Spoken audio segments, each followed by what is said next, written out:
Hello people, welcome to a new chapter of the Creative Corner. Today we will talk about one of the most well-known Japanese artists in the entire world, I think. Katsushika Hokusai. You may have heard of him, most likely yes.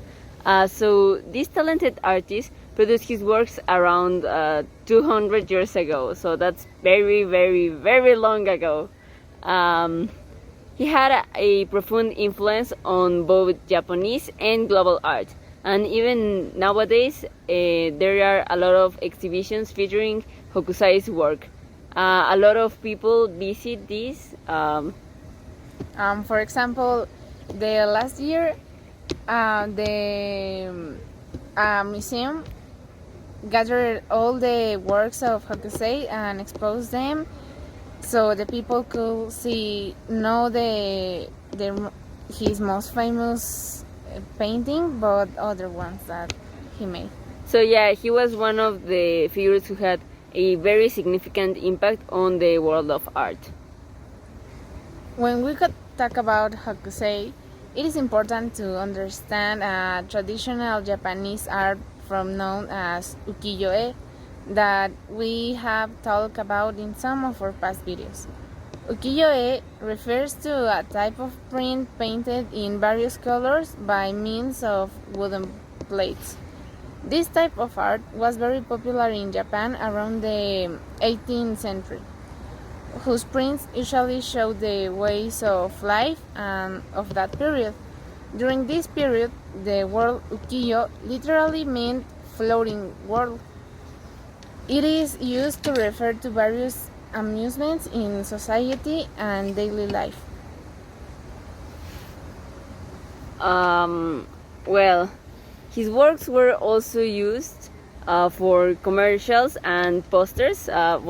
Old posters that they used there. Yeah, so his works were also used for commercials and posters that they used at that time, and they were a familiar aspect of the culture of the common people of Japan at that time.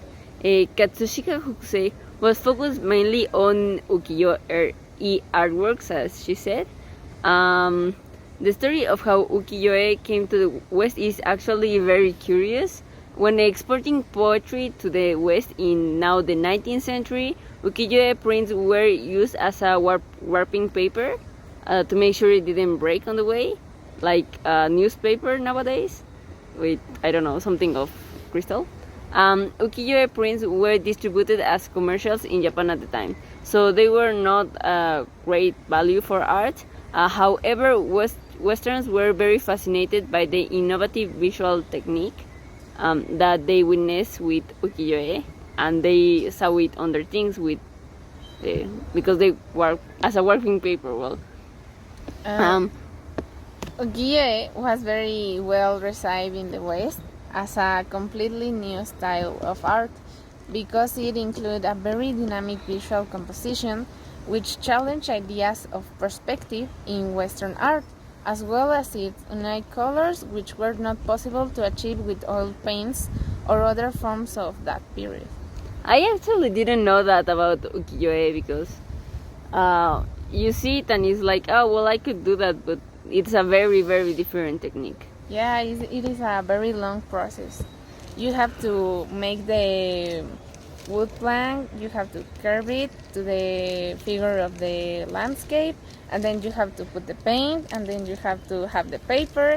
You have to make a lot of things to make. Yeah, it's a lot. Anyways, so Hokusai was born in 1760. An interesting fact is that his birth name was Takitaro, but I don't know why it is different from the name that we commonly know him for. And he died in 1849 at around 88 years old, which is actually very impressive since at the time the life expectancy in Japan was way lower. He also had a son named Katsushika Oe, and people are not sure who was his wife or whoever he had that child with. Well, his most famous painting is one that we also said it was our favorite. It is the Great Wave of Kanagawa. Other most known paintings are Red Fuji, Saru Madayu, Oceans of Wisdom, Ejiri in the Suruga, and many more. He actually also paint shunga, which is a form of erotic art. I didn't knew this before yesterday, before doing the investigation. I didn't knew he do that, but it's also very interesting, and his works are very well known about around the art community. His journey as an artist is actually very interesting. We again don't know who his actual parents were, but he was adopted by an artisan known as Nakajima Ise. He became his apprentice when he became like around 18 years old. He started learning, when he was, after that, when he was 18 years old, he started now learning with a man named Katsushika Sunjo, where he learned xylography and started printing invitations for the Kabuki theater, and they had the name of Shunro. That's how his art career started. He is also known as the father of the manga. He did like a book of how to make movement on prints, teaching the form of painting.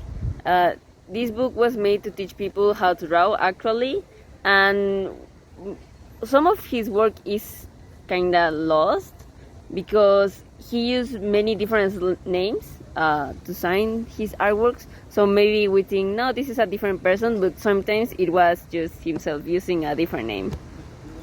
Well, we have talked about the woodblock prints, but we say that it was a very long process. But this process was that one person made a drawing, then other person need to like carve in the wood that drawing.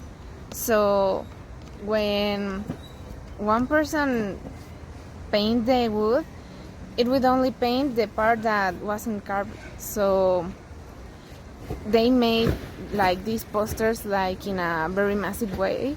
So that's why there are a lot of like the Great Waves paintings or the Mount Fuji and things like that. Yeah, just like posters, they just print it over and over and over, and well, they made good money from that. Well, anyways, this is the end of this chapter. We both hope you like it a lot. See you in the next episode.